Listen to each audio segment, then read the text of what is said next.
Ça devrait vous intéresser. Mais avant cela, pour Sans Frontières, on va prendre la direction de Bruxelles où nous attend notre correspondant permanent, Valérie Lerouge. Aujourd'hui, vous le savez peut-être, on en a parlé dans les jours précédents, les 28 États membres de l'Union européenne sont supposés, je dis bien supposés, valider le CETA. Alors qu'est-ce que c'est que ça?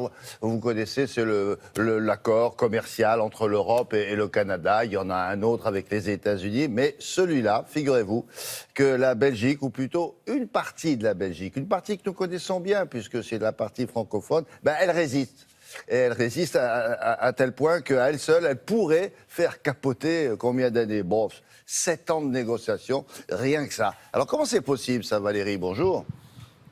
Bonjour William, bonjour à tous. Eh bien, c'est le charme de l'Union européenne à 28 où on arrive à peu près plus jamais à se mettre d'accord. Alors, dans ce cas précis, comme pour tout accord commercial, il faut non seulement effectivement l'accord des 28 gouvernements, des États membres, mais pour mettre un peu plus de démocratie là-dedans, le Brexit est passé par là, eh bien, la Commission européenne a décidé qu'il fallait que les parlements nationaux soient aussi d'accord avec le CETA. Sauf qu'en Belgique, eh bien, il n'y a pas un parlement, mais 7 parlements, celui de la Wallonie, celui de la Flandre, celui des communautés linguistiques comme la communauté germanophone, et ils ont autant de poids que le Parlement fédéral. Et il y en a 2, les plus gaulois, effectivement, qui s'y opposent. La Wallonie, c'est 4 millions de personnes qui s'opposent donc à 500 millions d'Européens.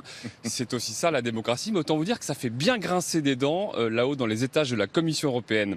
Reportage avec Hervé Verloès. La manifestation anti-CETA avait donné le ton le mois dernier. De nombreux Belges, dont beaucoup de jeunes, se sont mobilisés pour dénoncer cet accord de libre-échange négocié avec le Canada. Ce qui n'a pas dans le CETA, c'est d'une part le poids qu'on laisse aux multinationales. Ça veut dire qu'une multinationale peut porter plainte face à un État pour une réglementation qu'il prendrait parce qu'elle attaquerait ses bénéfices attendus. On se rend compte qu'il y a très peu de choses concrètes, positives pour le consommateur et vraiment de grandes craintes pour le futur. Donc pour nous, ce texte doit être rejeté dans l'état actuel. Et la colère de la rue pèse visiblement sur les différents parlements qui composent le pays. Vendredi dernier, c'est le Parlement wallon qui a voté contre. Nous devons dire non pour négocier. Non, pas non pour tous aborder, donner un coup de pied dans la fourmilière, mais non pour créer un rapport de force qui nous permette d'obtenir plus de normes sociales, plus de normes environnementales, plus de clauses de respect des services publics et qui nous permette demain de dire voilà le standard européen. Une décision qui scandalise les Flamands. Eux se sont prononcés pour le CETA. C'est mauvais pour la Flandre, mauvais pour l'ensemble du pays et pour l'économie wallonne. Et nous allons devenir la risée de l'Europe. Tous les États approuvent cet accord commercial et être le seul à dire non, c'est une erreur diplomatique. Un peu dépités, les Canadiens espèrent un revirement de dernière minute. La signature de l'accord avec l'Union européenne est prévue dans 8 jours. Si l'Union européenne et la Belgique n'arrivent pas à s'entendre sur un accord de libre-échange avec le Canada, nous ne savons pas avec qui elle pourrait en négocier un. La France tente de jouer les facilitateurs entre les cousins canadiens et les Belges. François Hollande a d'ailleurs reçu le ministre-président wallon durant le week-end. Cela dit, Valérie, pourquoi il n'y a que les Wallons qui s'opposent à ce traité en Belgique?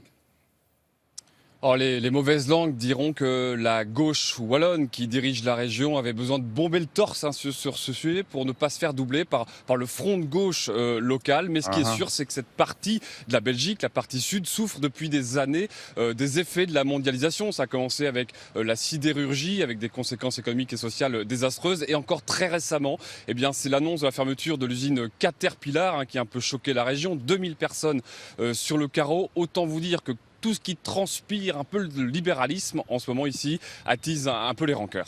D'accord. Merci beaucoup Valérie pour ces explications. À Bonne plus journée. tard.